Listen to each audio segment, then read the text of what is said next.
এবং আমাদের লক্ষ্য এবং উদ্দেশ্য আপনার ছেলেকে আপনি যখনই এখানে ভর্তি করাবেন আপনার ছেলেকে পরিপূর্ণরূপে গড়ে দেওয়ার দায়িত্ব আমরা নিয়ে থাকি এবং সে অনুযায়ী আমরা প্রচেষ্টা চালাচ্ছি। আজকে যে ছেলেটার মাথায় পাগড়ি পরানো হলো, এর ফিউচারে এর ভবিষ্যতে সে কি হতে চায়, কোথায় সে পঠন পাঠন করবে, তাকে কি অনুযায়ী পরবর্তী জীবনে পড়াশোনা করতে হবে তার সম্পূর্ণ গাইডলাইন আমরা করবো ইনশাআল্লাহ। বিন্দু পরিমাণ কৃপণতা করব না। এবং আপনারা জানেন যে আমাদের মাদ্রাসায় বর্তমান শিক্ষার্থী 88 জন এবং আমাদের লক্ষ্য এবং উদ্দেশ্য হচ্ছে 3 বছর।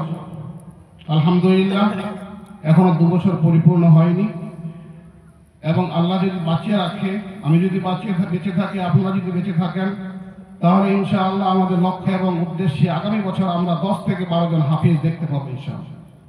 এর জন্য আপনাদের অন্তঃস্থল থেকে দোয়া কামনা করি।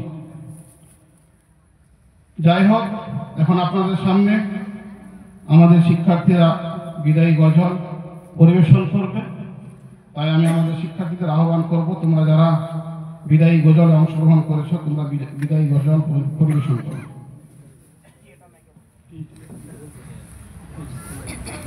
আচ্ছা, কোরআনকে নিয়ে, হিফজুল কোরআন মাদ্রাসাকে নিয়ে নিজ রচিত একটা গজল, সেটা তারা এখন পরিবেশন করে।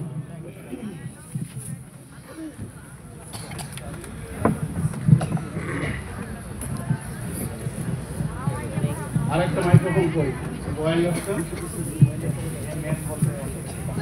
কে বলবে এটা লাগবে